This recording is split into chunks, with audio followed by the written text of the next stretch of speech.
बिरसा मुंडा की जीवनी। स्वतंत्रता की लड़ाई इतनी आसान भी नहीं थी जितनी आज सुनने में लगती है।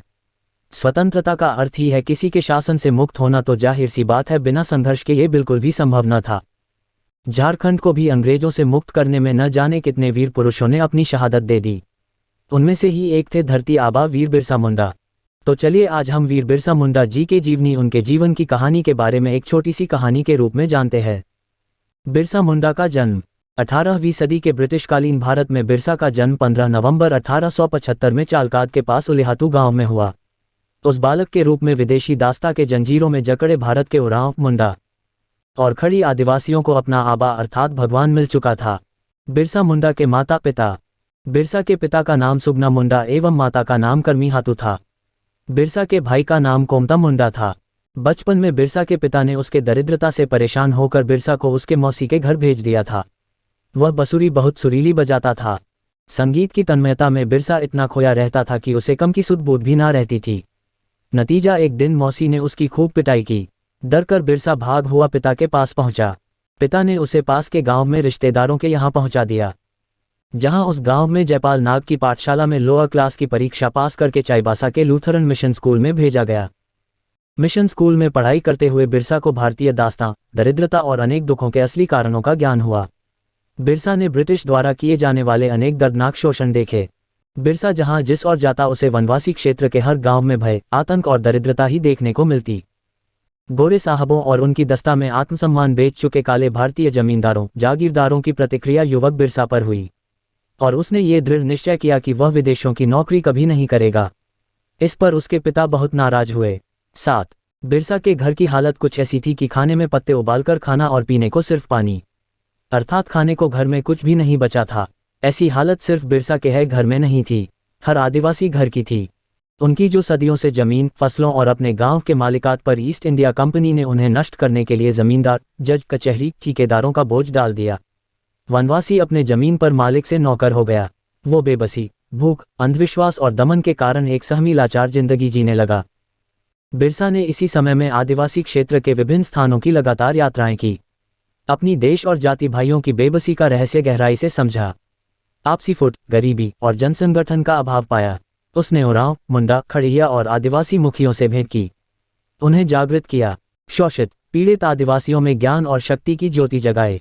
बिरसा भूखा प्यासा अनेक दिन जंगल में ही काटता रहा। जहां प्राकृतिक चीजें उपलब्ध हो जाती उससे भूख मिटा लेता, किंतु अपना जागृति अभियान चलाए रखता। धर्म ग्रंथों तथा औषधियों की शिक्षा अध्ययन।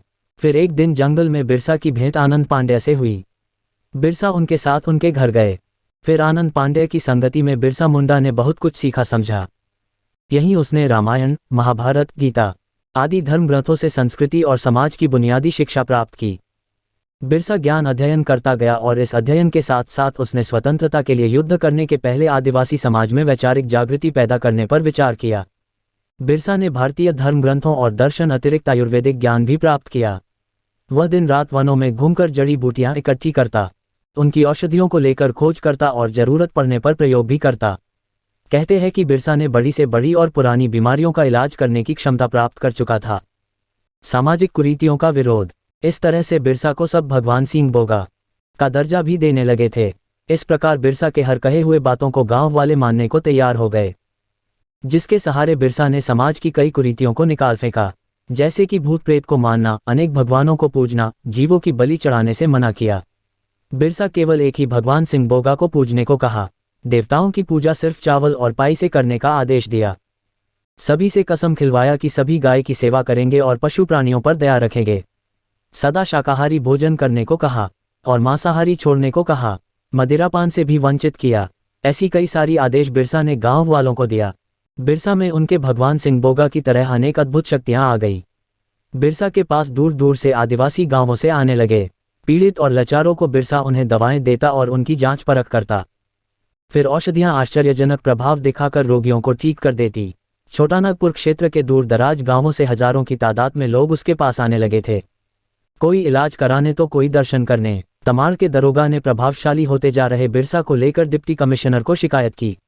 एक और अंग्रेज सरकार ने बिरसा के खिलाफ कार्रवाई की और दूसरी तरफ बिरसा ने असहयोग आंदोलन की घोषणा की, जिसके तहत समूचे इलाके में फसल नहीं बोई गई। बिरसा सैनिक मुख्यालय पर अंग्रेजों ने जबरदस्त आक्रमण किया। हजारों आदिवासी स्त्री पुरुष और बच्चे मारे गए, पर बिरसा निकाल गया। उसने पुनः सेना जुटाने का प्रयत्न किया। रोगोती गांव में वह अपनी पत्नी के साथ ठहरा हुआ था। अंग्रेजों ने कुछ लोगों को लगा रखा था, जिन्होंने बिरसा से उनके अनुनय के नाते भेंट की और धोखे से उन्हें पकड़वा दिया। बाद में 3 फरवरी 1900 को बिरसा को रांची के जेल में लाया गया और उन्हें व उनके साथियों को जेल में डाल दिया गया। मृत्यु पूर्व बिरसा को अंग्रेजों के अपनी स्वतंत्रता की मांग से अलग होकर अनेक आकर्षण दिए थे, पर बिरसा ने उन्हें ठुकरा दिया। उन्हें जमींदारी, विशाल मात्रा में धान संपत्ति देने का प्रलोभन भी दिया गया था, किंतु देशभक्त भगवान बिरसा ने अंतिम श्वास तक केवल आज़ादी की लड़ाई लड़ी।